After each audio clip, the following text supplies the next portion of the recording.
Yo, what is up, everybody? Welcome back to episode 6 now of Lunch Table Talks, the podcast where two men sit down and talk about the greatest sport in the world, that is American football. I am your co-host, AJ Butt, the better one at intros, joined today by the man who makes it all happen, Francis. And today we're going to be doing our mock draft 2.0 as of March 20th. Um, Pretty much a week removed of all of the crazy free agency stuff that's been going on. Past the tampering period, a week into the signing period now. So we're going to go ahead and do a mock draft 2.0 to see exactly where these teams likely shape up drafting in the draft next month now, about 5 weeks away. So we are going to go ahead and get started. Francis, if you want to go first. Yeah, I'm very excited to kick this off because I haven't actually compared this to my last mock draft, so I have no idea how different this is. But I'm sure the top three picks aren't going to be too different. Going Caleb Williams, pick one, the Okay. 3-year starter out of South Carolina, and I think this is the pretty set in stone number one overall pick. I don't know how the Trends have 9% going to Washington and 2% to the Patriots. I don't even know how that happens. Maybe people are just hoping, but I don't see him falling past pick one. Especially now that Fields is gone. No, of course not. He was the one big knock on him is his how he plays under pressure. That people say plays a little soft, but I think everything else makes up for it. And how we saw it today, him playing at his pro day, he looked very good. Missed a couple deep passes, but I think he should be a very good quarterback in the NFL. Oh yeah, for sure. And they are definitely building around him over there in Chicago. I also have him number one overall. Of course, it's glaringly obvious. There were the crazy mock draft people who were, when Fields was still on the team, having them trade down, going with Fields, getting some extra draft capital, which made sense because they did only have 4 picks in the draft this year. But now, of course, with Fields gone, there's really nowhere else to look. I think that one should be pretty set in stone at this point. Number two overall, it's still 50-50 pretty much with me personally, whether we go Drake May or Jaden Daniels to Washington. I normally go ahead and pick Drake May, so today I just decided to go Jaden Daniels instead. No, for sure. I could definitely see that, and that's actually exactly where I went as well. Jaden Nice. Daniels at LSU, the Heisman, played very, very good. As obviously winning the Heisman, he was arguably the best player in college last year. But Caleb Williams having 3 really good years of college, I think, is what gives him the edge. Um, For I sure. mean, Jaden Daniels a 99.2 deep grade. Pressure grade isn't great, but definitely a lot better than Caleb's. And his intermediate game could use some work, but he's really athletic and pretty big too. So I think he will be very good. And I like him going to Washington over the Patriots in recent mocks Mm. as a Bills fan. For pick number three, I'm then going to go Drake May to the Patriots. I still don't like it that the Patriots are getting a quarterback like May, who I think is also a very, very good quarterback. But I like it over Jaden Daniels. We have trouble in Buffalo with those moving mobile quarterbacks. But Drake May had a few games where he struggled versus top defenses, and he did play some really easy teams. But I think the athleticism and the arm strength give him the edge. But yeah, he's really, really good with his arm on a very bad North Carolina team. That offensive line was horrible, and he got the ball out very quickly. So I think this is a really good pick for the Patriots. Yeah, I do as well. That's why I went there. Of course, these three teams at the top of the board have pretty much just been quarterback for a little bit. There was the Marvin Harrison to the Patriots, but I just don't see that happening. I also have them going Drake May, number three overall. Hopefully, they can get some more talent around him pretty soon. Get him a nice weapon or two. But it's a work in progress. They're clearly not in any sort of win now mode.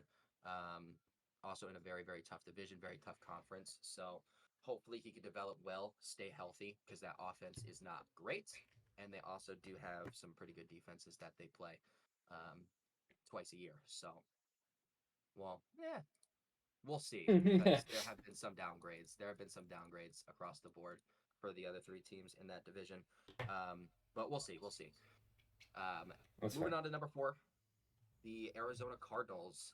They are going to trade down. So pretty much always been a lock, Marvin Harrison for me. This time I'm going to switch it up. So the Vikings are going to be trading up. I have them giving away picks number 11 and 23 overall. So that pick that the Vikings got from the Texans to move into the first round and get a second pick, they're going to package both of those together. They might have some late round swaps here and there to try to make the value work best for both sides. But inevitably, they're going to be getting rid of 11 and 23 for overall pick number 4. And I think it's obvious where they're going to be going. It's going to be drafting the 4th consecutive quarterback off the board, J.J. McCarthy, out of Michigan. So I think out of the front 3 that were pretty much untouchable from the beginning, J.J. McCarthy I feel like is the best one out of whoever's left in this current class.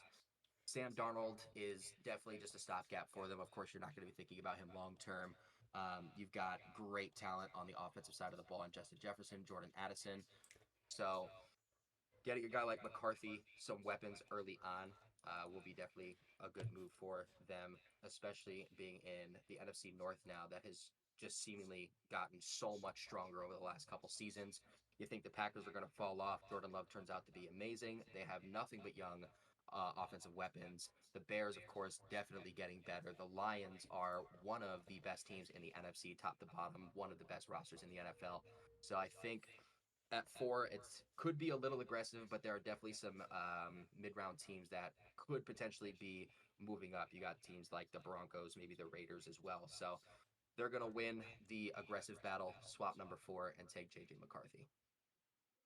No, I could definitely see it, and I swear we didn't coordinate this, but I also have the Vikings moving No, up to really? number 4 overall for Oh, wow. for JJ McCarthy. I'm not going to get too deep into what I think these late round picks are going to be. I'll give them like they get 120, Cardinals also get 129, and then the Vikings get like 90 back, Yeah, and just some late round that swaps. would be Yeah. accepted. And then they, like you said, they'll take quarterback JJ McCarthy out of Michigan. McCarthy, um, he improved in 2023 from his 2022 season.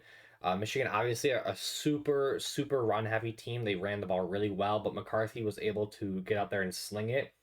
The one knock on him you see around is that he doesn't read progressions very well, and he has a hard time getting off of his first read.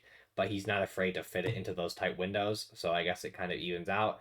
But that's something that he can learn and progress on in the NFL, especially if he goes to a team like the Vikings, where he has the weapons to be able to make those mistakes and to be able to put the receivers in tough situations because they have guys that can go up and get it. For sure. I think that's a really good pick for the Vikings. And McCarthy actually is graded the best under pressure out of the even the 3 quarterbacks picked before him, but his passing grade is a little lower because of he didn't throw as many touchdowns as the other guys did, and he has a hard time progressing through reads, like I said. So at pick number 5, I have the Chargers sticking, and they're like, wow, Marvin Harrison Yep. fell to us. We're going to go Marvin Harrison Jr. out of Ohio State.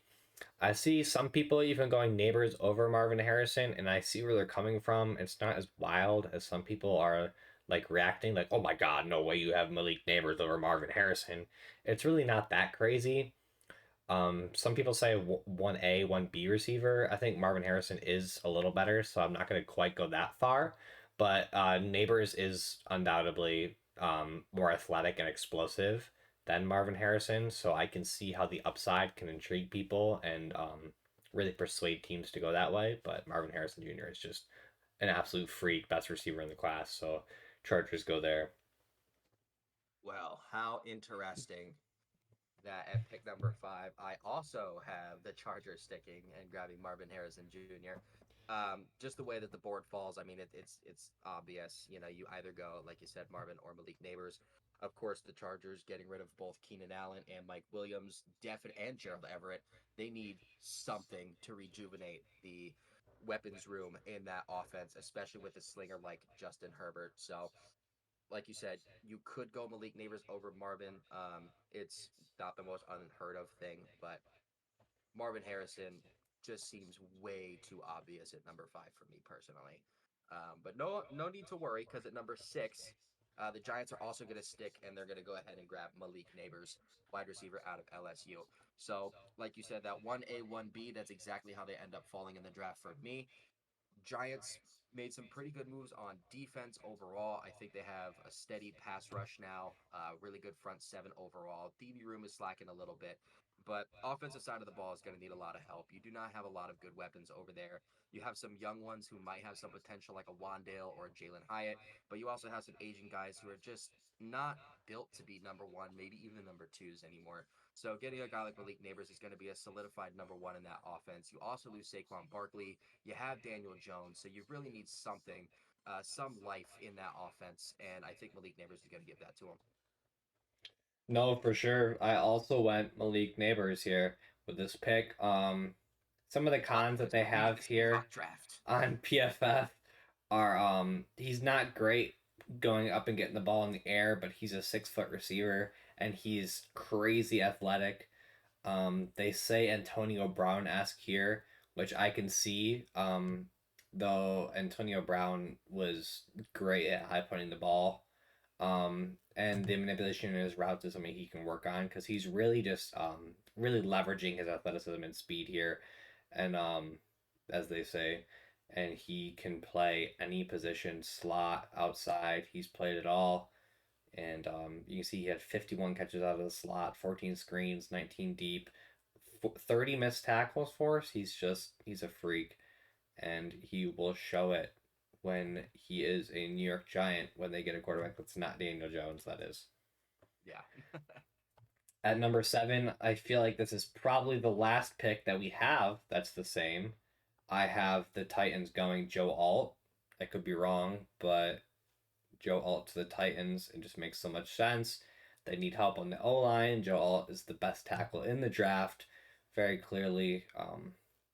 Played really well. Only allowed 1 sack last year and only 2 hurries or hits, and he's just a great tackle. He's not as athletic as some of the guys that will be picked later on in this mock for me, but he played really well all season versus some very good teams. So I believe in Joe Alt in Tennessee. Yeah, and I mean, that's also where I'm going for number 7. I swear we're not looking at the same mock draft, guys. But it is actually really interesting that the first 7 picks are identical. But yeah, I also have Joel tackle out of Notre Dame. Going to the Titans 7 overall. Wide receiver was definitely a point of need for me previously, but picking up Calvin Ridley, you definitely don't need to prioritize it as heavy. So you have a guy like Roma Dunze available, but I think they look somewhere else now that they have a better supporting cast in the wide receiver locker room. Joe Alt definitely makes sense here. It's the biggest glaring need. You still have a really young quarterback in Will Levis. Now you have like Mason Rudolph, Malik Willis, but you're going to need the most protection you can get. Joe Alt definitely being the best left tackle in the class. Also going to be lined up right next to Peter Skoronsky. That is an amazing left side of the line that could definitely even free up some holes in the run game for your young running back, Tony Pollard, who is a little more shifty than you're used to seeing when you had a guy like Derrick Henry for so long. I think Joe Alt is definitely going to be the best pick here for me. Moving forward to number 8, however, we have the Atlanta Falcons, and I'm actually going to have the Falcons trade down just a little bit, not too much. They are Okay. going to swap 8 and 10 with the New York Jets. So the Jets are going to go ahead and piggyback over, or leapfrog, I guess I should say, not piggyback. They're going to leapfrog the Bears, and at number 8, they're going to grab Rome Odunze, wide receiver out of Washington. Um, you got 2 veteran tackles in free agency, Morgan Moses as well as Tyron Smith. Aaron Rodgers coming back. You need a weapon for him to throw to. I mean, you have Garrett Wilson, but outside of that, it is in Mike shambles in that wide Williams? receiver room. Oh, wait, they grabbed Mike Williams. Oh, that's right. Yeah, they did grab Mike Williams. Okay, yeah. I don't know why I totally forgot about that. It did just happen like yesterday. But yeah, they do have Mike Williams now. So I guess you do have 2 receivers now, but you might as well load up Aaron Rodgers. The dude is 40 coming off of a torn Achilles. You got Brees Hall in the backfields. Why not load up on the weapons and give him another incredible receiver to throw to like Rome Odunze? Dude is built like a beast, 6'3", 215. Um, has really good receiving grades. Had a stellar 2023 in comparison to his first 2 years, and hopefully they can get some sort of depth in that wide receiver room. Because I mean, outside of those two, they really don't have anybody. And Mike Williams is also coming off of a pretty nasty injury, a season-ending one. So I went ahead and went Roma Dunze at 8. Yeah, no, I could definitely see it. I went. I had the Falcons staying and Mm-hmm. picking, as I have all my mock drafts. But I have the Falcons going Cooper DeJean, corner out of Iowa, Mm, which isn't where a lot of people go with this pick. But I think Cooper really emerged as the top corner in the class towards the end of the season. Um, and I think he can play all over the place. You can see he played not too many, but a few snaps out of the slot, a few snaps in the box, a few snaps on the line. Um, but played really well overall. Great hands, great size, great athleticism. He lacks experience in the press. The Falcons won't really press too much, I don't believe. But maybe they do, and if they do, they have Jesse Bates over the top. And because of his size, he does have problems with his acceleration and flipping his hips. mm-hmm. But he'll be designated to be that sort of big man stopper over there in the NFC South. So he'll be lined up across from all the bigger receivers, and AJ is going to take the number ones or the more athletic guys. But I think this is just a really good pick for the Falcons when I normally go Dallas Turner, but they go Cooper this time. Okay. With my number 9 overall pick, I have the Chicago Bears staring at the board and seeing Romo Dunze still there. These are the same two picks I had for them in my last mock, but they are going with Rome Odunze, receiver out of Washington. Huge, athletic, great hands. He's just everything you want in a receiver. Doesn't really drop anything. He's not an after the catch guy. He's a deep threat. They say supersized Chris Olave, which is crazy.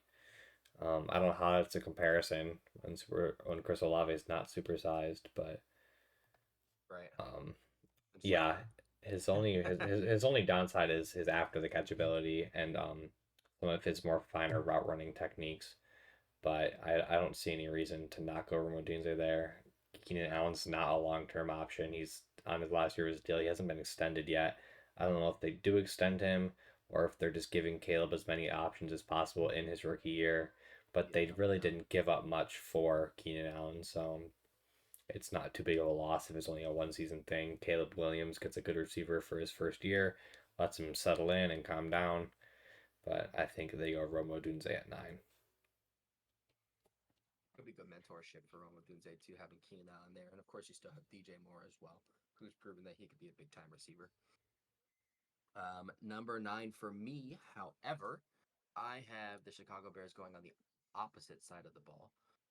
They're going to go with interior defensive lineman Byron Murphy out of Texas.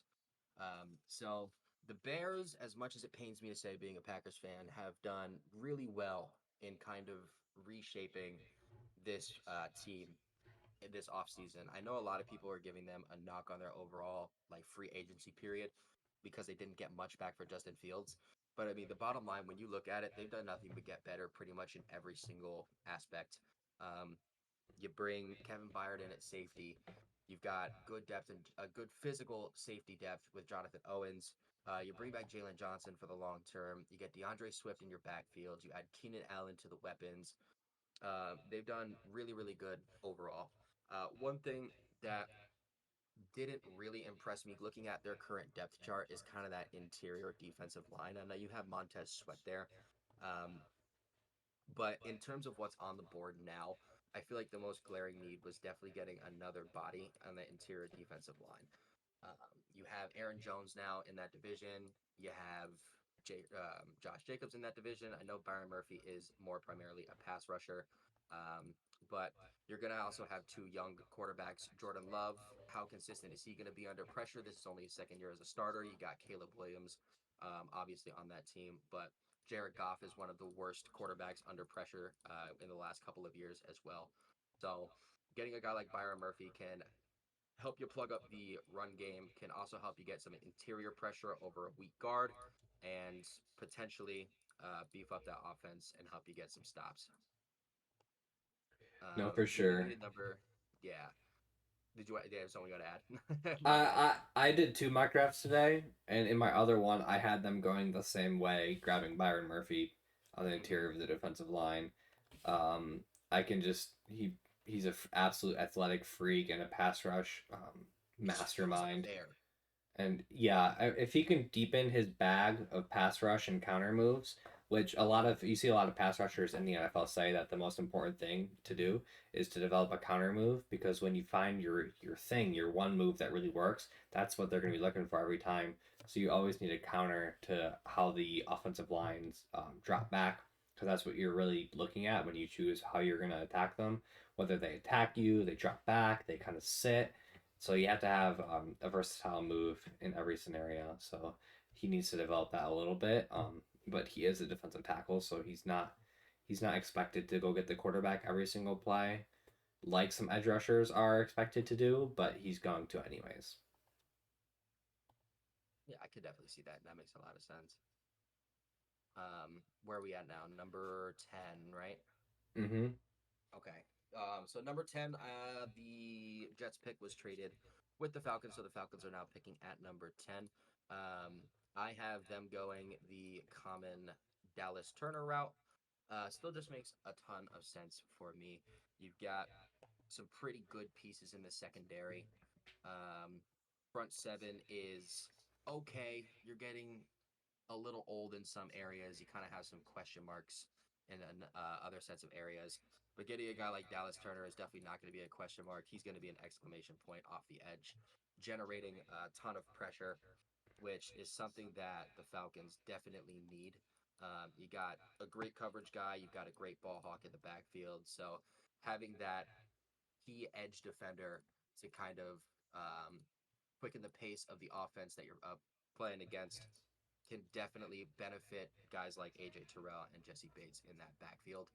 So Dallas Turner, although we've done it before, don't really have to explain it too much. He's still going to be my pick for the Falcons now at number 10 instead of 8. I have the New York Jets at 10, and I have them going Dallas Turner off the edge. They lost Carl Lawson to free agency. They have Jermaine Johnson still and Will McDonald they drafted last year as a backup.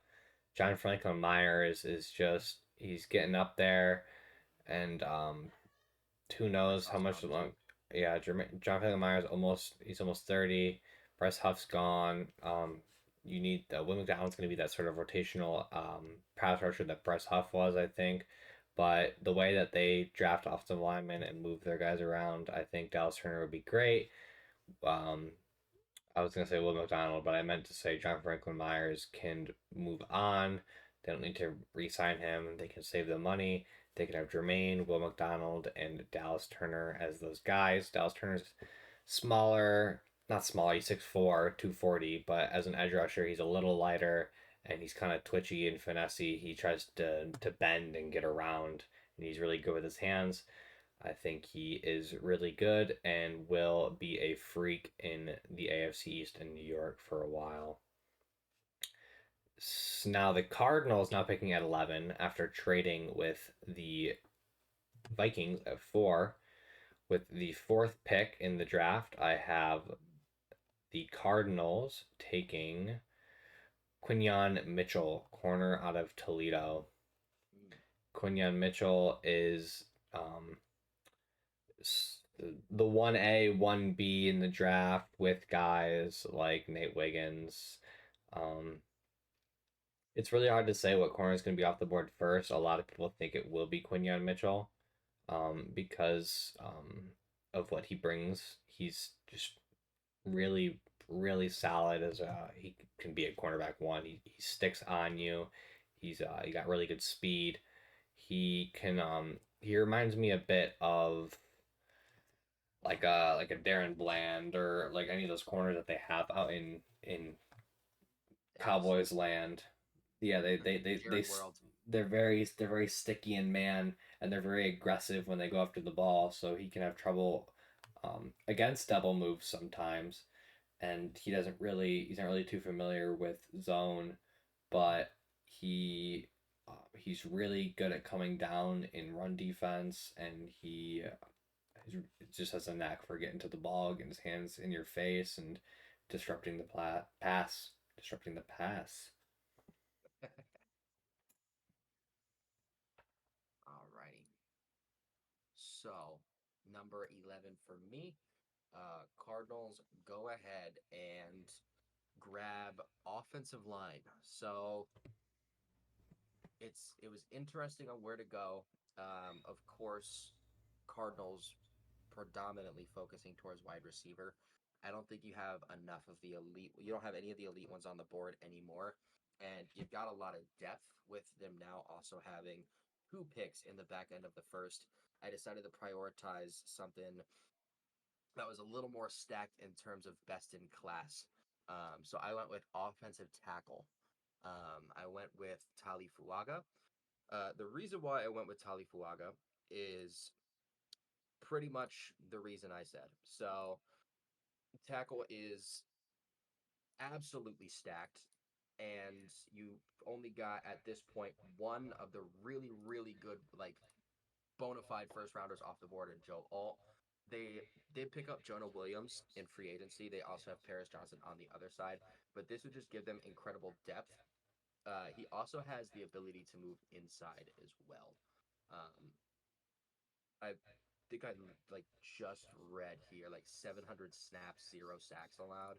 Like that is just insane. I don't think he's allowed a sack at all in his career. I know he has not. Um, but he is a tremendous run blocker as well. So any sort of like run design plays for Kyler Murray, if he's got to, make something happen on the fly, kind of just take off up the middle. He could provide support there. You got a big power back like James Cotter. Can maybe even do some like pull blocking, open up some holes for him to just bust through the middle, get some extra yardage. But with two picks coming out the back end, 23 and now 27, I definitely was thinking that they can get more value in other positions of need a little bit further down the board, like corner and receiver, maybe. I could see it. I could see it. Good pick. They need somebody. They have Paris Johnson on one side, and they kind of need to lock up the rest of their line. So I can see it for sure. Oh shit. All right, 1 second. We're improvising. We're improvising. All right. I saw you just close my tab out. Hmm. No. Where's my mock? 1 second. Bro. Go ahead and give them number 12 while I pull this back up. So with pick number 12, I have the Broncos going quarterback Bo Nix out of Oregon. What? Bo Nix is a top 12 pick? What? Yes, Bo Nix was a great quarterback for the Oregon Ducks last year. I'm not really too sure why he's fallen off as much as he did. He's he's great across all facets. Was nothing but spectacular in 2023, throwing for 4,400 yards, 45 touchdowns, 3 interceptions with a 135.7 passer rating. I mean, I don't I'm not really sure. He's got problems with pocket movement and his throwing stance, but besides that, all things that could easily be fixed, and we've seen cornerbacks fix. He's first in turnover worthy percentage plays, and he's not making mistakes. His completion percentage is great. He's accurate. He's he's not pushing the ball downfield as much as some people are wanting him to. He's taking a lot of short throws and a lot of dump offs and screen plays, which are designed from the coach. He's not choosing to throw a screenplay because he doesn't want to throw it deep. He's playing what's called. He's 24, so he's dropped a bit because of that. But I mean, he's got another good 12 seasons in the NFL. I don't really care if he's 24. Give me Bo Nix to the Denver Broncos at 12. Interesting, yeah, because I did two mocks as well. Another one was a couple days ago, to be fair. But I actually had them going Bo Nix as well because quarterback obviously is a huge need for them. And with them eating so much cap over the next 2 seasons, drafting one, especially in the first round to get that 5th year option, is going to pretty much lock you up long term. I, however, decided against that in my second mock as I'm currently sitting here and trying to redo my mock here. So I have pretty much the big board on my computer. 12 overall went to Brock Bowers, tight end out of Georgia. So reasoning for this is you do have a couple of quarterbacks who have kind of snuck out of the first round. Maybe you be aggressive in the second round and grab them. But for right now at number 12, if you have Brock Bowers that falls to you, if you can manage to grab one of those like early second round quarterbacks, like a Bo Nix if he does fall, or like a Michael Penix, um, then by all means be aggressive and make one of those. If you grab one of those, now you have an insane tight end prospect in Brock Bowers, probably one of the best in a very, very long time, I would say. Um, so I went ahead and went with Brock Bowers. But my first draft, I did actually, funny enough, go Bo Nix. 13, I am like multitasking like super hard right now, trying not to like misclick and draft the wrong player. I'm so annoyed that I did that. Huh. Pick number 13 is going to the Raiders. They're going to stick and pick. Let me pull this up real quick. Um, I have them going corner, and I have them grabbing Quinyon Mitchell out of Toledo. So they drafted Gardner Minshew, obviously not a full time replacement, but I believe it could be a stopgap for now. Maybe they're another team that might be able to push up and grab an early second round quarterback, because I'm sure there will be at least one or two in the early second for sure. But for now, Gardner Minshew is serviceable. I mean, he's had his ups and downs for sure. You had the original Minshew mania and blah blah blah. I'm not going to talk too much about it. It's not about Gardner Minshew. It's about Quinion Mitchell. But I think on the defensive side of the ball, the corner room is kind of garbage overall. You do have Christian Wilkins now with Max Crosby, so you have an incredible pass rush. Wide receiver as well. Kind of the same thing with the Cardinals. Like you don't really have the guy like a good enough receiver to draft this early. There's going to be more value down the board. You also have Devonte Adams still, who is of course aging, but is still an elite wide receiver when healthy. With Jacoby Myers, who actually had a pretty impressive season at wide receiver number 2 for the Raiders. Um, Tight end Michael Mayer. So you do have some weapons. Um, on that offense. I think definitely just getting the, I believe for me, first corner off the board. Yeah, the first corner off the board. And again, probably the best one. I said that in my last mock. You're going to get a really good defensive back on that side of the ball. No, I could see that if he was there. But I have somebody else falling who you have gone. Byron Murphy out of Texas is going to go join Max Crosby and Jesus. Christian Wilkins. Oh my God. Yeah, that's. I don't think it matters who's playing corner when these four, whoever else playing the other side of the ball. Who do the Raiders Doesn't got matter. over there? Doesn't matter. I want to find out. The Raiders have It's Malcolm Mal- Coons. Malcolm Kuntz or Doesn't Tyree matter. Wilson. I could You see can just wait. Tyree Wilson coming into that role. The guy they drafted You can last just run year. three down linemen. I can see with Tyree Wilson, Byron Murphy, Christian Wilkins, and Max Crosby. It's not going to matter much who you got playing corner because I think my grandma could be back there and she can get an interception with these four coming at you. But as you said, you already talked about Byron Murphy earlier. Great pass rusher, really good in the run game still. He's just big, athletic. He's not as run capable as his counterpart over in Texas, but he's definitely capable, and he's gonna show it when he comes in, and he's gonna learn from Christian Wilkins, and he's gonna learn from Max Crosby, and he's gonna kind of develop those counter moves and those pass rush moves, and it's gonna be very scary in Las Vegas. Hmm. That's an absolutely insane front four, dude. I'm not gonna lie. You put me Yeah, up a nightmare. it's very scary for the AFC West. Yeah. Patrick Mahomes, man. Eat your heart out. You gotta get him. That's how you beat him. So that's what they're trying to Pretty do. much.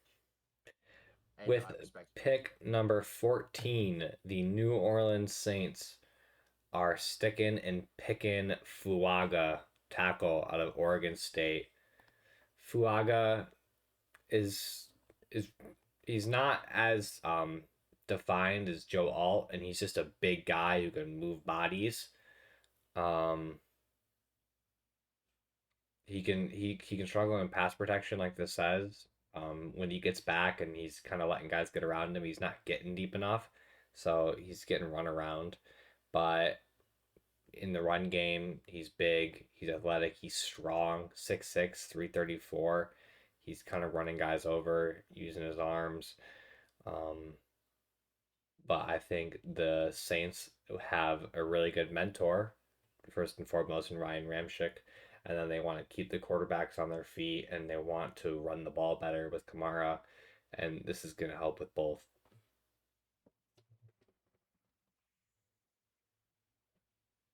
No, yeah, definitely. That is. Sorry, I literally just finished up. Okay. I just finished redoing my mock draft. Thank God I had a photo of it ahead of time. I was in panic mode. I'm not gonna lie, because I was like, all right, please just talk a little bit longer so I get this done. And then I was like, oh no, I gotta talk about my pick. I didn't want to like misclick. Okay, so yeah, Tali Fuaga being over there, New Orleans protecting Derek Carr. I could definitely see. I think I want to say I went. Did I coincidentally pick him as well? But I had him in that like crazy trade up to number 8. I want to say I did that in the first mock that we did. I think I had the Saints like Fuaga, traded I up to think get Tali I Fuaga. think you had them. I think you had Yeah, some tackles going real early. yeah. So I decided to steer away from offensive line for the Saints this time, and I went defense. The offensive line, you've got Ramchick on the right side, backed up by Cesar Ruiz, and then you've got a young Trevor Penning on the left side. So I was like, they've got some really early picks on the offensive line. So I'm gonna hold off on that. Go ahead and go defense. When I look at this defense, it's pretty decent on paper, I will say. Of course, you've got some old pieces in there like Tyron Matthew, Demario Davis, who are probably going to end their careers there at this point. But you bring in Chase Young, you bring in Willie Gay, you have Carl Granderson, who is looking pretty good. But the glaring need to me on this defense right now, I would say, is corner. Um, you do have some potential. You know, you got Paulson Adebo, you got Alante Taylor. They're still young. Marshawn Lattimore, of course, is the big one that's over there. But why not just add another one? Get some DB depth. Um, Wide receivers are just so athletic these days. Like every single class just produces like the best wide receiver prospect we've ever seen. So Hmm. why not go ahead and stack up on corner? Grab it yourself a guy like Cooper DeJean out of Iowa. Um, Cooper DeJean is one that I definitely have wanted for my Packers. The only problem is that every single time I mock, he's never there. He's never there. I always end up picking him sooner rather than at 25, just because he's such a good corner prospect. um, I definitely think that teams are going to snag him up before we get there. Had a little bit of a down year 2023 in comparison to 2022, but really good build, 6'1", 207. You've talked about him already. He doesn't have the greatest change of direction. or acceleration. Can be a little bit slow when he's flipping the hips, but when you look at the wide receivers that are over there right now in the NFC South, there's not too many outside of like the Falcons that are that crazy. I mean, Godwin, Mike Evans are great, but they're not the fastest guys, you know. And then over there in Carolina, you don't really know what you're gonna have there Deontay after the draft. Johnson, Jonathan They have Mingo. Deontay now, but who knows if he's going to be lined up on him. My point is that they don't have a bunch of like crazy speed over there. And he's likely not going to be getting too much start in the beginning, but I think he's definitely a good developmental piece that could for sure be a solidified corner on that defense over time. No, I could see it. I mean, I could see them going Cooper DeJean. The whole thing with the NFC South not having speed is kind of crazy to me. But especially with the Falcons receiver core is Right. Let me almost just all outside the speed now. Falcons. Outside the Yeah, Falcons. and Trey Palmer with the Bucks is kind of crazy, and you gotta watch Deontay Yeah. Johnson. But again, they It don't is a have tough. So adding corner makes sense with all the receivers that are in the NFC South. So I could see it for sure. right. But I mean, he's not going to be like the end all be all corner there. I mean, like outside of the Falcons, like you really only have like one, maybe two, like solidified, like speedy deep guys. Like a lot of offenses really just have kind of like gadget players or like really good route runners. So I mean, you're definitely gonna have Marshawn Lattimore there, especially for a little bit. He's not gonna be like QB1 right away or anything. It's not like you're drafting like a guaranteed starter at that position. But I think over time, he could develop and kind of, learn from the veteran play that's over there right now and definitely be something in a couple of seasons, I think. Yeah, especially with where the Saints are at cap wise. I don't know if they can bring back some of the corners that they have signed right now who are on roster. They're starting guys. That is with Paulson Adebo and Alante Taylor, who are going into their Mm-hmm. final seasons. Paulson Adebo is set to be a free agent, and this is Alante Taylor's got 2 more seasons. So who knows how they're in cap health? They can bring those guys back, but I can see them going corner. I had the top two off the board at this point. But crazy that you said Cooper DeJean's trend is actually the top team they have drafted by is actually the Green Bay Packers in PFF. 16% of people have him going to the Packers. I would take it. I always mock him sooner. For sure. And what do you got for pick 15? Um, dude, there's no way I just did this again. What is wrong with me, dude? All right, so I'm winging it now. Pick number 15, Colts. Pulling this back up on my phone because I cleared it out again. We've got Nate Wiggins. Nate Wiggins at number 15. Um, so Colts picking, dude. I don't know what is wrong with me right now, but I have folded twice in a row. I've literally cleared out my big board twice now. How you even doing that? How do you keep closing it? So I went to switch tab the first time and didn't get far enough over on tab because I only have one monitor, unfortunately, because my desk is so small. So I'm kind of like tab flipping. And while flipping from one tab to another, I didn't get far enough over on the tab and clicked X. So rookie mistake there. Second time was also a misclick. So I went to shift from like my end of draft photo to like my like big board, like from simulator to like whatever, and then I kind of clicked like the next tab over and brought up like mock drafts, and then that literally just refreshed my entire draft simulator. But yeah, I'm struggling right now over here. I'm struggling. But number 15 is going to be Nate Wiggins, corner out of Clemson. The Colts, a team that definitely could use one. I mean, outside of Kenny Moore, you really don't have a corner you're like scared of. Um, so that was pretty much the main reason for me. There's kind of like a multitude of spots they could go, but I mean, yeah, corner just really looks like looking at the depth chart, it's not great. I mean, you got some age in the defensive line, but I mean, you got Quiddy Pay. He's young as well. DeForest Buckner, did they re-sign him or like restructure his contract? I feel like they did something to him in the offseason. Bucks just chilling. They brought back Grover Stewart. Yeah. Yeah, they brought back Grover Stewart. Yeah, so really like interior defensive line isn't looking too bad. Quiddy Pay off the edge could definitely take another step forward. Um, Edge is another one they could probably draft. I don't know. Corner just really looked the most tantalizing for me. I was like really corner happy in this stretch of the draft, so I went ahead and went with Nate Wiggins. I also went with Nate Wiggins. You've talked about him a lot, so I'm not going to say too much. But he's 6'2", but he's only 185. He reminds me a lot of first round pick Emmanuel Forbes last year for the Washington Commanders. In the sense that he's kind of long and skinny but athletic. So he can get pushed around a bit, but I also went Nate Wiggins to the Colts here. And then at pick 16, I have the Seattle Seahawks going center Jackson Powers Johnson. Interior of the offensive line across the board is a big need for them. I believe they lost Damian Lewis, and they don't have a center. So Jackson Powers Johnson can play anywhere on that line that you need him to.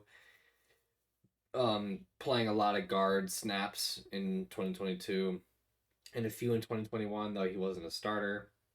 Primarily a center, well, only a center in 2023 because he sort of solidified himself there. Oregon didn't need him to play guard, but he has the ability to play guard with his size and athleticism. Um, but he can just be sort of a big, freaky, athletic center, sort of like Jason Kelsey was.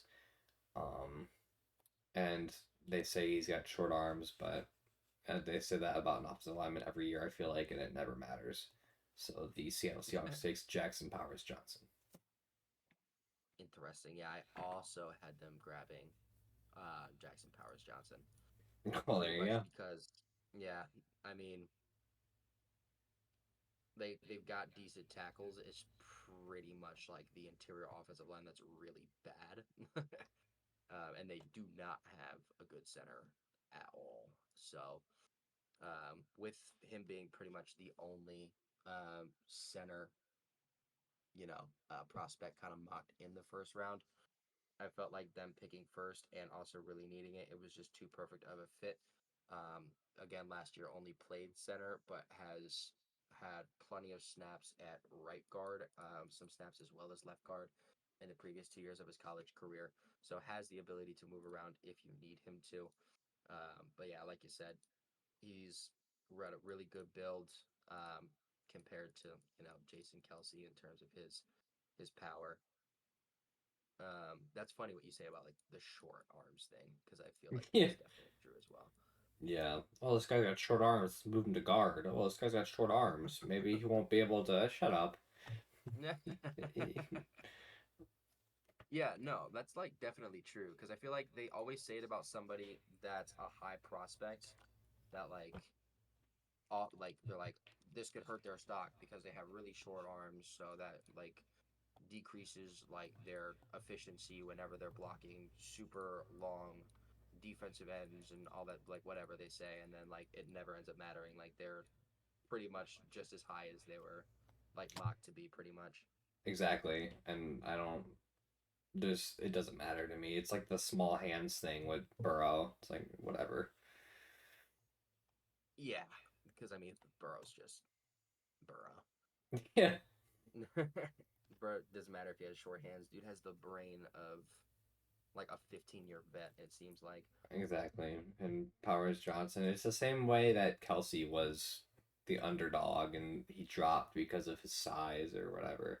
It's it's irrelevant to me. He's a good player. He plays well. He's got it down. He's athletic. I don't care how long his arms are. His arms are an inch or two longer. It's not going to make much of a difference to me.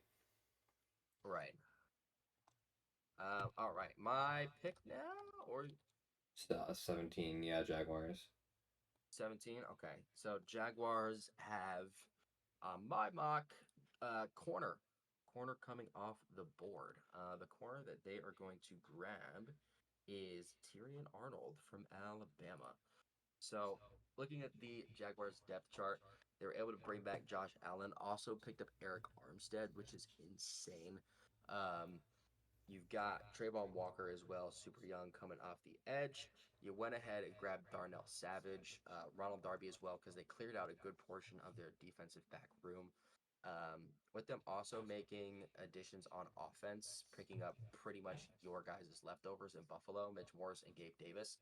Hmm. I feel like they made serviceable enough additions to not need to prioritize them as high. So again, like I said, being on a huge corner kick in this part of the draft went corner for them.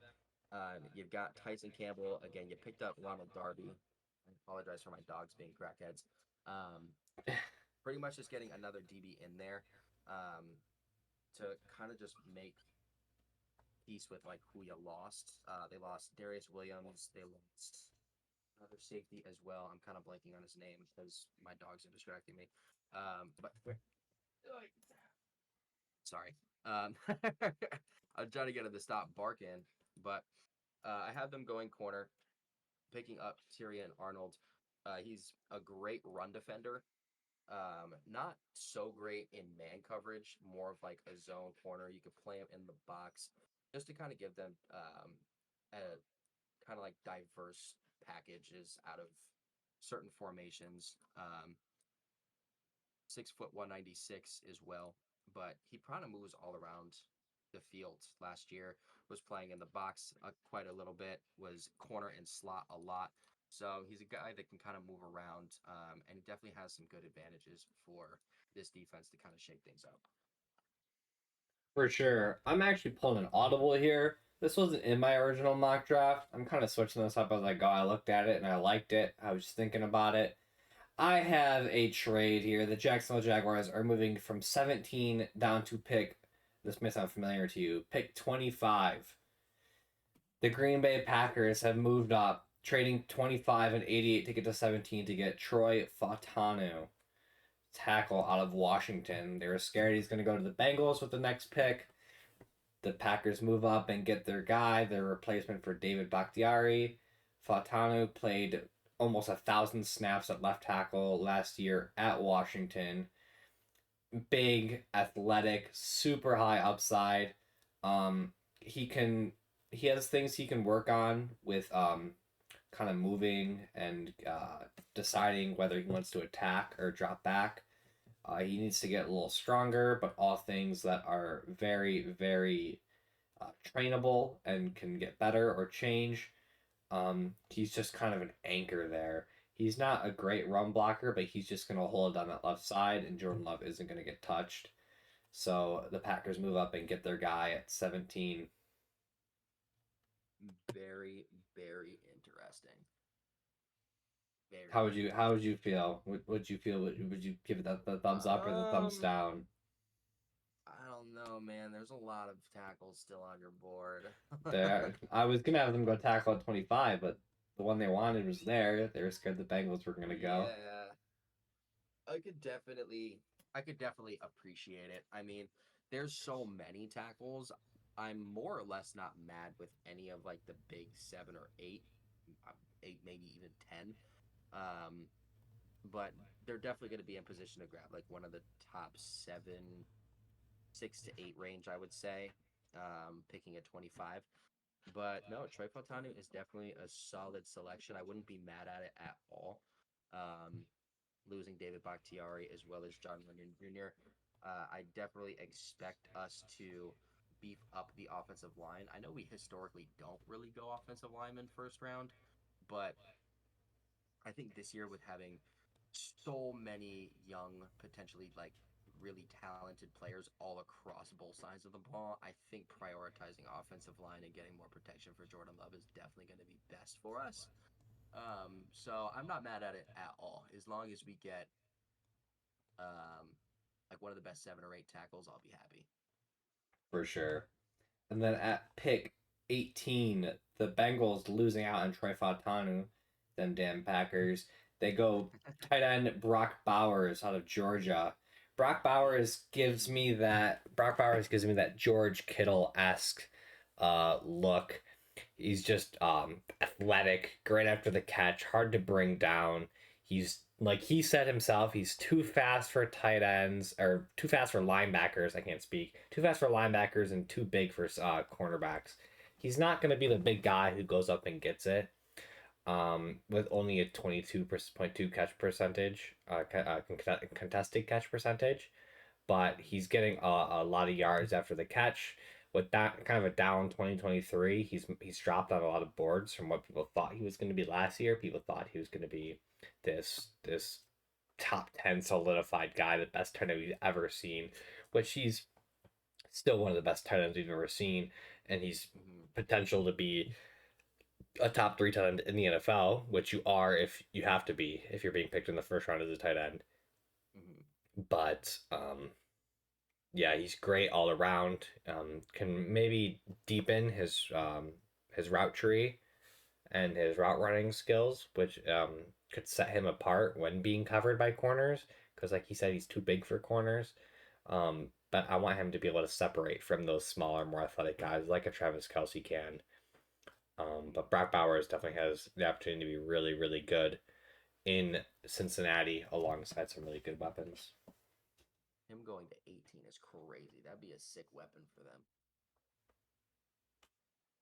Like that would be actually crazy. That would be really good for them. Yeah, especially since you're more than likely not going to have T. Higgins. Jamar, of course, you're going to pay, but with a contract like Burrow's and Jamar's, how much more can you really improve that offense without going broke? Especially because you also have a defensive side of the ball that has some very expensive and demanding positions. Man, Brock Bowers for 5 years on a rookie deal is kind of crazy. Just saying. Very, very Um, profitable. yeah, I have them going with a tackle. They are going to grab Olu Fashanu out of Penn State. Did pick up Trent Brown in the offseason, but he is aging. Now, I know he's playing right tackle, and Olu is a pure left tackle, but Olu is a beast. Dude is super athletic. He is going to provide great protection to Joe Burrow's blind side. Definitely think that he has the ability to start over. What's his name? Orlando Brown, I think. Yeah, Orlando Brown on the left side. Because dude is a pure pass blocker. His run protection could use a little bit of an improvement. It is definitely not as good as his pass protection, but if you've got Joe Burrow, you've got T. Higgins next year, you've got Jamar Chase, you lose Mixon. It's a very pass heavy team. So I think going with a pure pass protection tackle is definitely going to be better suited for them. And with a guy like Olu Fashanu falling all the way down to 18, I think you definitely go ahead and make that decision and pick him up. No, I can Uh, see it. I just it's hard for me to it's hard for me to really decide on a tackle for them because of who they got. It's not the biggest need, I guess, but it's definitely a need. So mhm. I could see them upgrading for sure. Yeah. It was more also kind of like a best available for me. No, for I mean, sure. like, there's definitely a couple people they could have gone, but I don't know. I feel like I kind of liked how they looked better on teams that went after them, so I went ahead and went with Olu instead. But one that could have potentially have gone there at 18, um, that is now going at 19 to the Rams, is edge rusher Jared Verse out of FSU. Um, so Jared Verse is insane. First off, definitely gonna be. He was the. He's only the second edge I have, right? Yeah, to Dallas Turner, who went a lot earlier. Normally, I had them going pretty similar, but Dallas Turner at 10, Jared Verse at 19. Normally, I have him in like the 13-ish range, but he fell a little bit. Is going to the Los Angeles Rams, who have made some pretty good changes on defense, I think, in this offseason. I know they brought back Darius Williams for the long term. They're also looking at grabbing Tre'Davious White. I know he is just had practice with them, or like he just visited a facility, or he's going to be this week. I Yeah. believe I read up on. They also grabbed Cam Curl in the secondary. Um, Defensive line was already not great, and then with the retirement of Aaron Donald, of course, could have went with somebody like Jerjon Newton, but I had them going with just a pure pass rusher like Jared Verse to kind of help them get to the quarterback in the absence of a guy like Aaron Donald. No, I could definitely see that. I could definitely see Jared Verse going to the Rams at pick 19. Except I'm gonna have the Rams go edge rusher Jared Verse out of Florida State. I had the same thing. uh, You've Twitchy, done well. athletic. The same things that we said about um, Dallas Turner. I just don't think he's as small and athletic. Verse can work on his flexibility and sort of his bend moves, but I think him and Byron Young and some of the other young pass rushers they have over there in LA could definitely develop into a really mean pass rushing group because they have who else they have? They have like I said, I know they have Byron Young, We're at. but outside of him, they don't really have anybody. So I think they could develop into some really mean men, and we'll see Oh, you said like what. the Rams. Yeah, It's not great. They've got like Michael Hoyt, Kobe Turner.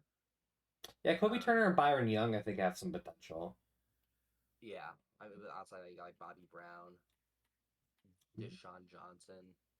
Yeah, I think definitely getting that guy will help them. Oh, for sure. And at pick 20, I have the Pittsburgh Steelers going tackle out of Georgia, Amarius Mims. The Steelers have been working on their offensive line for a while now, and with Russ there and Justin Fields now set to be the starter at some point, if I had to guess, Amarius Mims is going to really help that offensive line, give them time to throw. They've lost a weapon in Deontay Johnson, so maybe you need a little more time to throw. George Pickens isn't quite the separator that Deontay was, but you brought in Van Jefferson. You have Calvin Austin, so that deep threat.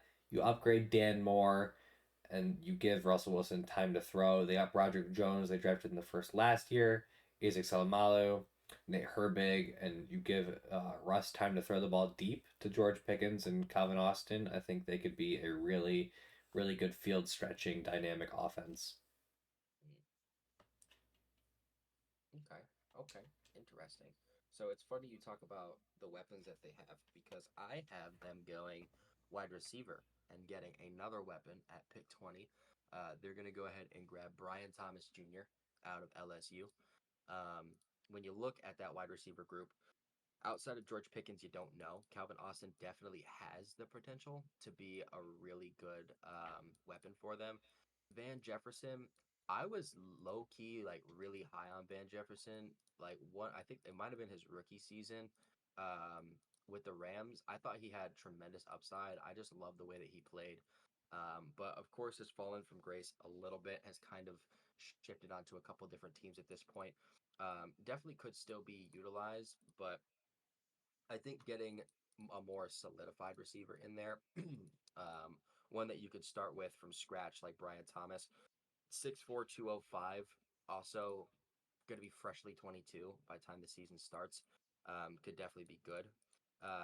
He's really good in the run defense for a wide receiver.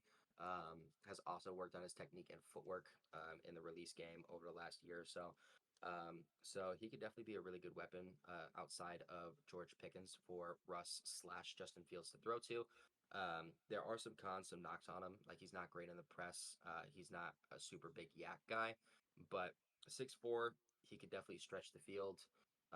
He could also be benefit off of having a guy like Calvin Austin be a decoy. So just some wide receiver depth for them, I think, is going to be good for Russ's first year there, as well as Justin Fields. No, for sure. Makes sense. Makes sense. 21, 21, 21, 21. Can you do something for me?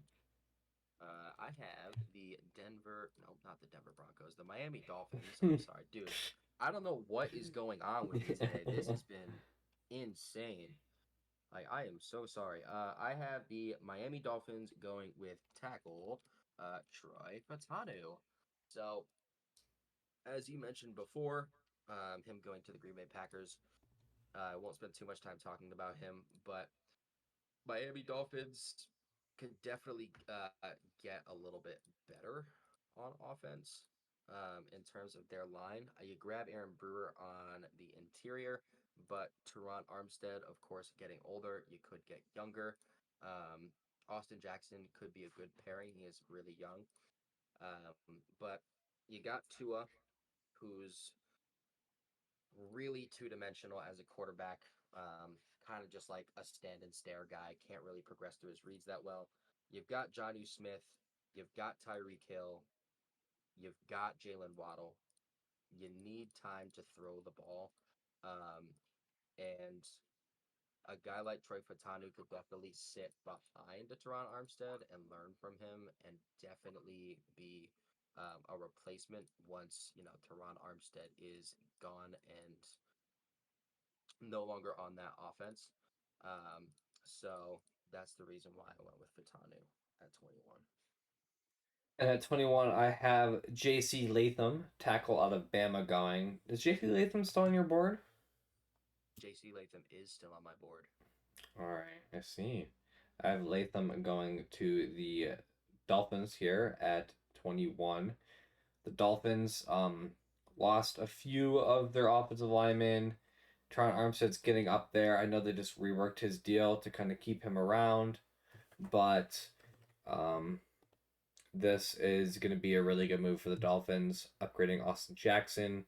Um, uh, Latham is going to play right tackle as he has the last 2 seasons, and he's even played a right guard in 2021, as you can see.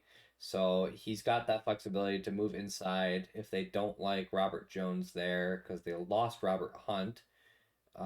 But more than likely he would replace tackle Austin Jackson across from Tron Armstead.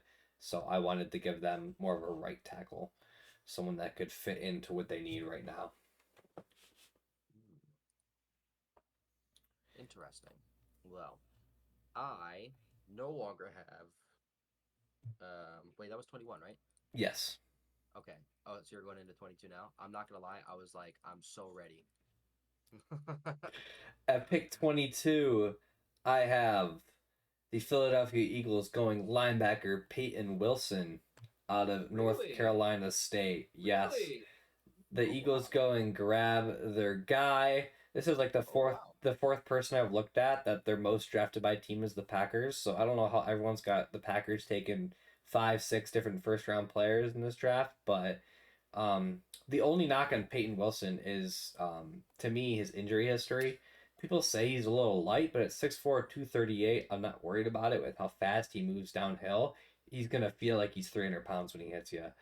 I mean, he's a freak in coverage. He's going to be that rangy, quick, athletic sort of coverage guy that they were hoping for when they brought in Shaq Leonard last year, who didn't really play much for them. But Peyton Wilson's going to go get after the ball carrier, and didn't allow a single touchdown in 2023 and had 3 picks. So he's going to be hard to throw over. Wow. Dude, Eagles got like 9 linebackers over there now, dude. They get the best one of the bunch now. Yeah. Dude, it's gonna be hard to find out who gets playing time over there, dude. And that's crazy. Yeah, I mean him and Devin Kobe White, Dean, I can see being really good. Kobe Dean, I don't Zach trust Bond, who in just picked up. N'Kobe Dean or Zach Bond. Give me Devin White and Dallas and Peyton Wilson. Wow. Give I me mean, it would Iguodala. be very Eagles. It would be very Eagles to draft more defense. Because I feel like I said last time when we were talking about defense and all of their free agency moves. They just keep drafting defense, I feel like. They love it. Dude, they have so many players on defense. Like it's nuts. But I have them going offense, which probably isn't going to happen. But no, I'm kidding. Could definitely happen. I was so excited to cut you off and go to pick 22 because I no longer have JC Latham on my board. Oh, there we go. That's why I was so eager because I was going to be like, yeah, he's still on my board, but not anymore. Um, yeah, I had them going JC Latham just because they just have so much defense. And the offensive line is definitely not going to be as good. Losing Jason Kelsey, Lane Johnson getting older, and with J.C. Latham being such a good right tackle on my board still, can definitely learn from a guy like Lane Johnson, and be. It's pretty much almost like the passing of the torch thing with Teron Armstead and Troy Fatanu, just to pick before, more or less. I don't really have to spend too much time about it, especially since you just talked about what's so good about him. Yeah. But yeah, so pretty much back to back passing of the torch tackles because tackle is such an important position with these edges being so freaky, so fast, so athletic, so powerful. Um, that was the reason I went with that pick. Interesting pick here. At pick number 23, let me pull this up real quick. I really, really wish I didn't like close my draft twice because that would make this recording so much less stressful and I'd be doing such a better job on commentary. Also, if I had a second monitor. But pick number 23, Arizona Cardinals. This is going to be their second of three first round draft picks. And they are going to go ahead and grab wide receiver. Didn't grab it at 4, didn't grab it at 11. So they're going to grab it now at 23, and they're going to draft wide receiver Adonai Mitchell out of Texas. Um, so what else do we have to say about Adonai Mitchell that we haven't before? Pretty much out of the crop of early first round and late first round wide receivers, out of the late like round bunch, he's probably the best one when paired together with some of those other guys. 6'4", 200 pounds, super fast, really good footwork, really good hands. Um, Maybe not the best at tracking the ball once it's in the air, but Adonai Mitchell is definitely going to be a good weapon for Kyler Murray. Of course, everyone had them grabbing a weapon at some point, but they go ahead and get the value of trading down and still get a very viable wide receiver to pretty much beef up that wide receiver room that's not looking too hot right now outside of like Michael Wilson. Um, so they go ahead and grab Adonai Mitchell at 23. I have them also going receiver, but a guy you have gone, Brian Thomas Jr., or as PFF likes to call him, Martavius Bryant, apparently. I don't see it. Um, but just an athletic deep threat, who, like I said, is not the make you miss type guy. Straight line speed, can improve on his hands and getting off the press, but he's just big, athletic, the kind of guy you're looking for um, in a receiver one, and he's going to be that guy. Losing to Hollywood, trading Rondale. I mean, you need somebody in the room, and Brian Thomas is going to be the guy. You talked about him earlier, so I won't mention too much. But at 24, I have the Dallas Cowboys selecting interior defensive lineman Zerjan Newton out of Illinois. The same kind of the same reason I had them going linebacker in the last draft. Their run defense sucks. Zershan's just a big guy in the interior. Is going to be not really his forte, run blocking, but Mm-hmm. he can gain a few pounds, and he's gonna learn a lot of his run defense. Downsides come with him missing gap assignments and maybe choosing things and making decisions he shouldn't. So when he kind of decides that he wants to eat up those blocks in the middle for his linebackers, they'll have a lot better of a run defense over there in Dallas. Very very interesting. So I have them going defense too. I do not necessarily have them upgrading their run defense. I instead have them drafting edge rusher Leatu Latu at 24. Leatu Latu, an incredible story. Of course, at one point told medically he's never going to be playing football again, and then has, according to PFF, a 96.3 grade in 2023. Excuse me. Um, Dude's grading is insane. Mostly lines up outside of the tackle, an incredible pass rusher. Um, Dude is incredibly quick, incredibly powerful. Has a really good repertoire of pass rush moves as well. Not the greatest run defender. He's more or less kind of just a really good gap shooter, which makes him graded as a higher run defense guy than he really truly is. Um, but when you pair this guy up with Micah Parsons, almost like how you have an insane front three in Las Vegas over there with the Raiders. You kind of just have two freaks of nature just flying at the quarterback all night long. So my choice was Leatu Latu at 24. Moving on to 25. I did this in my last one, so I won't really talk about it too much. My Green Bay Packers go ahead and pick up Amarius Mims. Um, Again, really, I don't know. At this point, I don't know if I want corner or tackle. I Hmm. really don't. I'm kind of 50-50 with it. Just because I just want the best for Jordan Love at the end of the day. I am so high on Jordan Love. Um, I'm just hoping that he can keep up the production that he had, grow with his young guys, and get some help on that offensive line. We talked about it, picking up Trey Fatanu in your mock at 17. Amarius Mims is just going to be that absolute unit at tackle, 6'7", 350 pounds. Um, he's kind of stiff. He's not super, like shifty. He does have fluid movement, but he's kind of just like a big block sitting there. Um, but hopefully that's something that he could develop over time and just provide the utmost protection for my guy Jordan Love at right tackle. And as I had the Packers trading up from 25 to 17, I'm kind of audibling this here. Um, I have the Jaguars taking who I originally had them taking at 17. Here at 25, Terrion Arnold. I believe that's who you also had them going. Unless you had them picking a At different 17, corner. yeah. Yeah, Terrion Arnold. So I'm not going to talk about it too much. Same player that you had them going. They just got him 8 picks later and picked up an extra third round draft pick for it.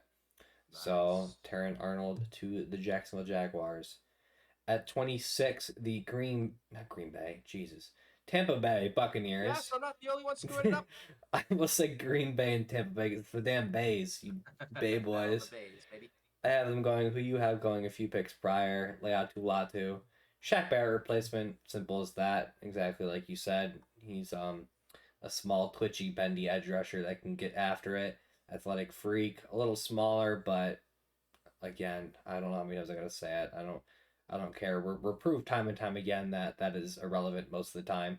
There are the Yeah. big athletic freaks. There's a difference between people saying you're too small and then proving them wrong, and then there's the guys that are just big athletic freaks, and that means something. I feel like it should mean something to be big and athletic than for it more to be a takeaway that you're too small. That's hmm whatever to me. But Leatu Latu at 26. No, I could definitely see it for them, especially losing a guy like Shaq Barrett. I have them going defense as well, but I have them going somewhere a little bit different. And I'm pretty sure every mock that I have done, both for the podcast and kind of just doing them to kind of see how I feel, throwing different things out there. I have the Bucks just going Kool-Aid McKinstry, man. I don't know. It just feels like a really good fit for me. Um, Corner definitely did get a little bit worse, losing Sean Murphy Bunting. Um, you've got Bryce Hall coming in from New York, but definitely not someone that is going to be potentially starting over a guy like Kool-Aid if he were to join that defensive backfield. But Kool-Aid McKinstry, I feel like just makes a lot of sense for them. He's really good being on an island. He's 6'1", so he's got good length as well. You could also kind of put him in the box. He's really good, like reading screens, things like that. And especially losing, oh God, oh God, Devin White as well. You can maybe throw some packages out there where he's playing the box as well, since now you have just KJ Britt there replacing him. As just another guy that can kind of fly around and make really good plays for you guys. So to me, Kool-Aid McKinstry still makes the most sense. I think the fit there would be awesome. I would also love if he would go to the Packers at 25. Could have done it again, but I, again, for the second time, went tackle over Kool-Aid in my mocks. So maybe only subconsciously I want a corner, but I really want to tackle. I have them uh, going, as I had them going corner at 11 and receiver at 23. I have them going center Zach Frazier out of West Virginia. mhm. Just really don't have a center. Have some good tackles and guards.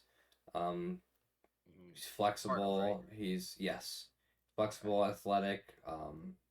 He's not as big as maybe he should be. He could probably gain a few pounds. So he can get tossed around a bit, but just a good center really.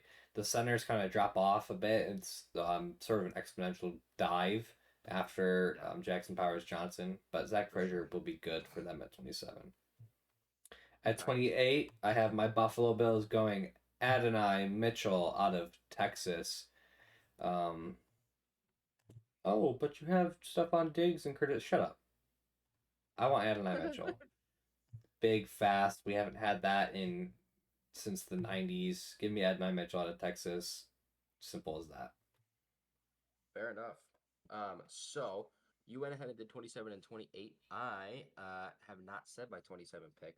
So I'm going to go ahead and do both. 27 is going to be the Arizona Cardinals pick, their last one in the first round.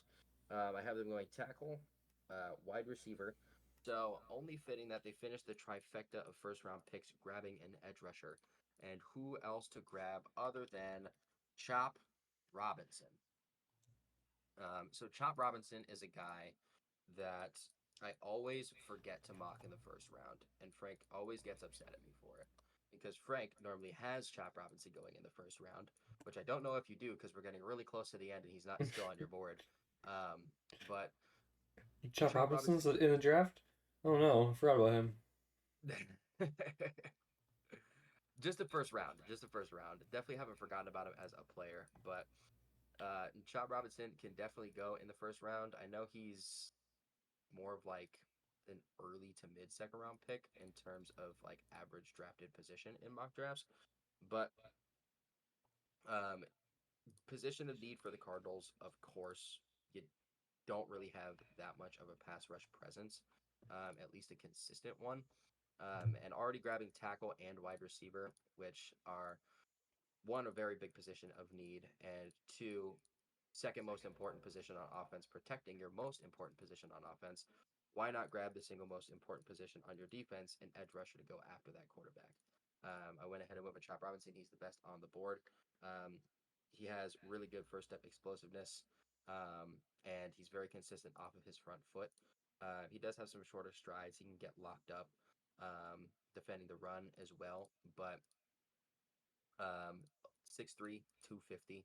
Also super young at freshly 21 years of age. Definitely going to be a really good pass rusher for them for years to come. Moving on to pick number 28, the Buffalo Bills grab, I've been saying his name wrong this entire time, Jerjon Newton. Sorry for mispronouncing that. But they're going to go ahead and pick up Jerjon Newton out of Illinois.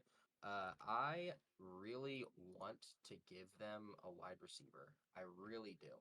Um, because I feel like that's a position of need for them. Gabe Davis, obviously, there's mixed opinions on that. People think it's really important that they lost him. People are like probably more people tuned in with the Bills, like yourself, Francis, are like it's really not that big of a deal. He had like an 8 to 10 game stretch where he didn't even receive like a target or touch the ball. So he's definitely going to be expendable in that offense. You also do bring a guy like Curtis Samuel in there. So I did want to go receiver, but I went ahead and went interior defensive lineman. Um, Bills are very diverse in terms of the down linemen that they have on defense, they love to move guys out. Um, they normally have a multitude of them that they can interchange throughout a game to kind of keep that pass rush fresh. Jerjon Newton is going to be good on both pass rush and run stopping sides of the ball. Um, so I think that's going to be where I go for 28. I could see it. We definitely need the help. Getting old there. Need some rotational guys. I could see it. Mm-hmm. I wouldn't mind it if he was there. At And then are you going to yeah, go 29? Okay. yeah, I'll go 29. At Okay. 29, it's gonna be quick. Guy you talked about already, Cooley McKinstry. I have going to the Lions. Nice. They need the corner help. They traded for a guy, but I think they want to get solidified there for a while. Have a sort of a mainstay in their corner room, and that's gonna be Kool Aid McKinstry. All right. Did you want to go 32? 32. I Like mean, if 32 and yeah, 30 as well. yeah, no, it's fine. You good? Okay. So pick number 29. So for me, this one is really hard for the Lions because I feel like they're so good top to bottom. I kind of look at their team and there really aren't a lot of needs. Um, you've got really good, really young defensive pieces all over the board. Offense, of course, is insane, especially at offensive line. I, interestingly enough, went wide receiver for them. They have, of course, Amon-Ra St. Brown. You have an incredibly fast Jamison Williams. Outside of that, though, do you really have at wide receiver specifically a good, consistent pass weapon? Uh, I don't think so. So I went ahead and went receiver and had them picking up Roy Franklin out of Oregon. So he is a super tall, super fast, deep threat. Also has really good footwork as well. Doesn't really have a great route tree. He is more like kind of like a streak down the field, go get it kind of guy. But if you have your Amon Ra, who's your pretty much like route runner slash slot guy, Jamison Williams, who can use as a deep threat or as a gadget. We've seen him do reverses and have tremendous success there. Grab your deep threat, um, your consistent deep threat in Troy Franklin, have that ability to go deep and use Jamison Williams as a gadget to kind of mix up what you're doing on offense. Troy Franklin is consistently compared to guys like Christian Watson for my Green Bay Packers. Hopefully, he doesn't have the hamstring issues and can stay on the field. But that is who I went with at 29 for the Lions, who are incredibly stacked from top to bottom, in my opinion. I wouldn't mind it. Troy Franklin, great receiver. I see him going maybe early second, but I can see the Lions maybe taking him a little early if they like him. They test well. Mm. Or even like trading out of the first. That could also be something that they do. No, for sure. I think that's what a lot of teams at the end of the first do, but I didn't really. I just kind of had them stick and pick here. Dude, they're just so good, man. I hate it, bro. They're just so good on paper, man. Who is going next? I know we kind of like messed up the order a little bit. I can go again if you want me to. Yeah, you got it. Okay. So for pick number 30, this one has kind of made a lot of sense to me the more I mock it. That is Ennis Rakestraw, corner out of Mizzou for the Baltimore Ravens. Um, Quarter is definitely not as good as it has been for them. Ennis Rakestraw is primarily a zone corner, which last year the Ravens ran zone 71% of the time. So that is really the main reason why I have him going there.